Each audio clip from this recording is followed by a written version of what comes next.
কি ক্ষতি হলো? ওই তো বিজয় এসে গেছে। দেখো বৌদি, দেখো কি কষ্ট হচ্ছে, খুব ব্যথা করছে। মেরে ফেলবে। অনেক ব্লিডিং হয়েছে মনে হচ্ছে, ডক্টর ডাকতে হবে নাকি? না না, ডাক্তার ডাকার আবার দরকার কি? না মানে আমি বলতে চাইছিলাম কি যে গ্রামের লোকেরা যখন দাদাকে ওই অবস্থায় পেলো তখন তো তারা হাসপাতালে নিয়ে গিয়ে চিকিৎসা করিয়ে মাথায় ব্যান্ডেজ করিয়ে তবেই বাড়ি দিয়ে গেছে না?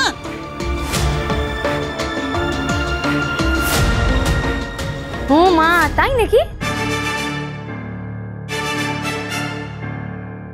ঈশ্বর দোহাই তোর, তোকে আর ওইসব পঞ্চায়েত প্রধানের কাজ করতে হবে না। তোর এত শত্রুর তোকে এইভাবে মাথা ফাটিয়ে ফেলে দিয়ে গেল।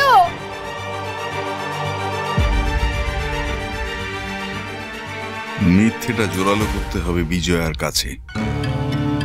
পুলিশ ডাকো বিজয়া।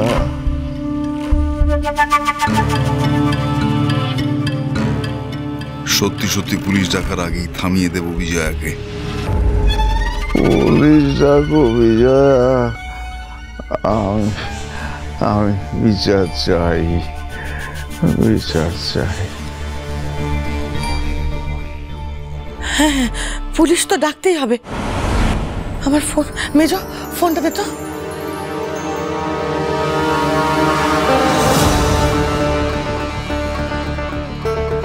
মাঠান দাঁড়ান। যাক, সন্ধ্যায় আটকে দিল ব্যাপারটা, বাঁচা গেল।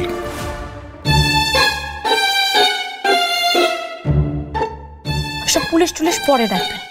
পুলিশ আসার আগে আমি একবার ওনার ওই মাথার ব্যান্ডেজটা খুলে দেখতে চাই যে ওনার মাথাটা আদৌ ফাটা কিনা। একদম করবে না, একদম এগোবে না, তুমি এইসব কিছু করতে যাবে না। কেন করবো না? কেন? হ্যাঁ কেন আবার? কি এত ব্যথা দেখছো, তার উপর তুমি আবার এই সব অত্যাচার করছো? এই বে, তোমাকে বারণ করা হচ্ছে তো। কেন ক্ষতি কি?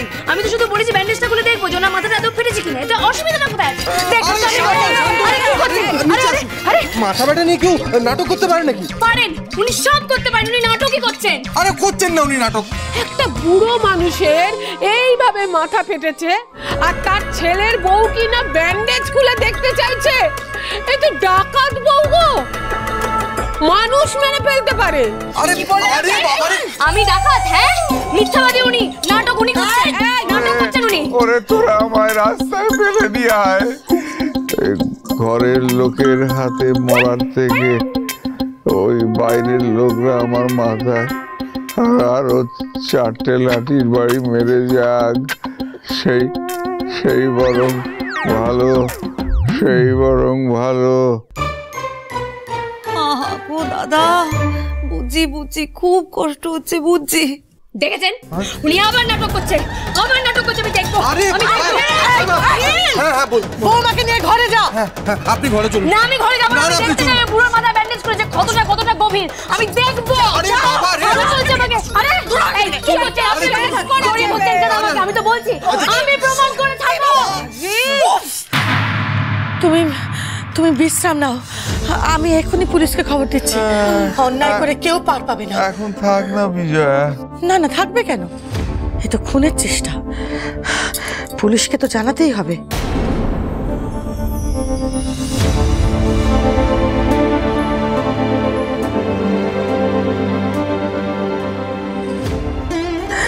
হ্যালো অফিসার,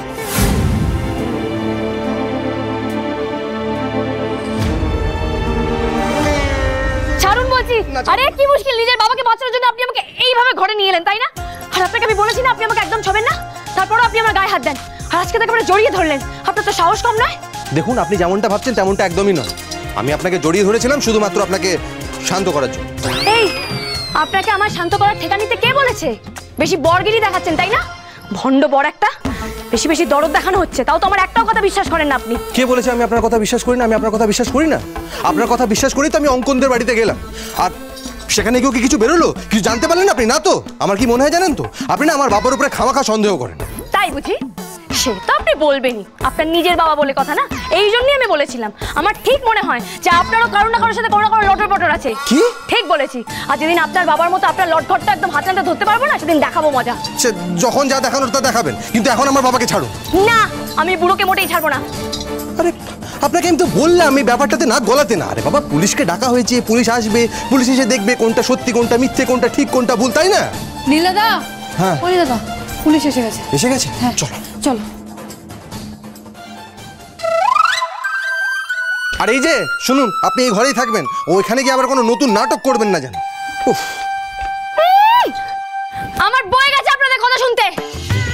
আমি নাকি নাটক করছি, আর এদিকে নিজের বাবা রাত্রিবেলা চাদর মুড়ি দিয়ে চোরের মতো বাড়ি বাইরে বেরিয়ে যাবে, বাস স্ট্যান্ডে রাত্রিবেলা বাড়ির বউকে বলবে যে এখানে তুমি বাবা চললাম আমি তোমাকে ছেড়ে একা একা।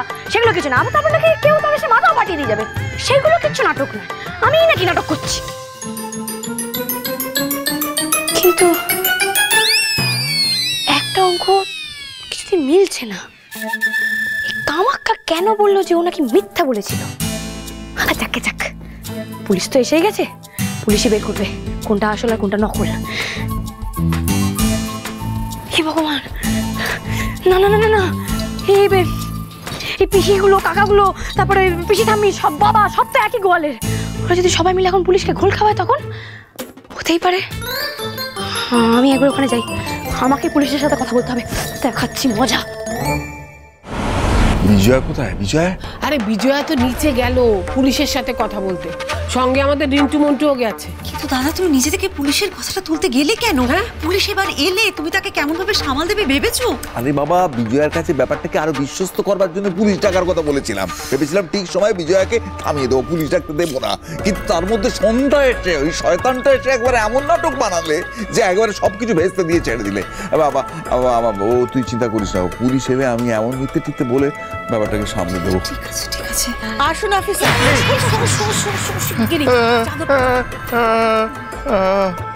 ও আহারে ও কি কষ্ট রে। অফিসার, দেখতেই তো পাচ্ছেন কি অবস্থা।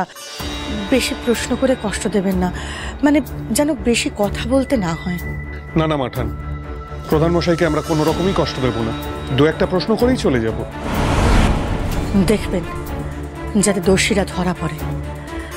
এখন এই ক্ষমতার লড়াইয়ে মানুষ মানুষকে এভাবে আঘাত করছে। প্রধান মশাই, কেমন লাগছে এখন আপনার? দু একটা কথা বলতে পারবেন?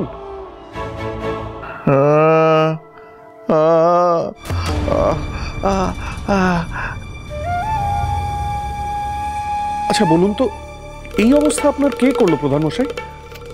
রাতের অন্ধকারে অতর্কিতে 4-5টা ছেলে আমার মাথায় লাঠির বাড়ি মেরেছে।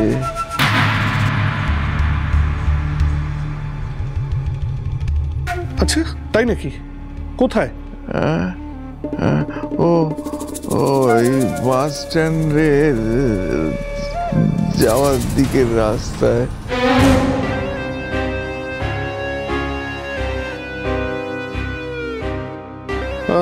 তাদের মধ্যে আপনি কাউকে চিনতে পেরেছেন? না, অন্ধকারে ভালো করে বুঝতে পারিনি। মনে হয় ওই বিপক্ষ দলের ছেলেরাই হবে। সামনে ভোট তো।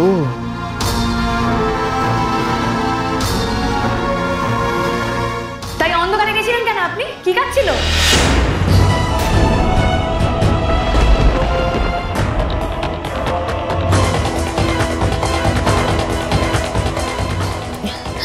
দেখুন, আমার দাদা হচ্ছেন গিয়ে পঞ্চায়েত প্রধান, তা তিনি পঞ্চায়েতের কাজের জন্য মানুষের সেবার জন্য রাত বিরেতে কোথায় না কোথায় যান।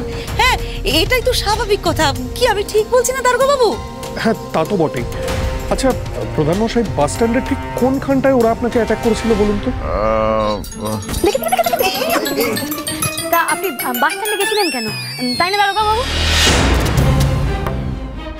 হ্যাঁ প্রধান মশাই, আপনি কালকে বাস স্ট্যান্ডে গিয়েছিলেনই বা কেন?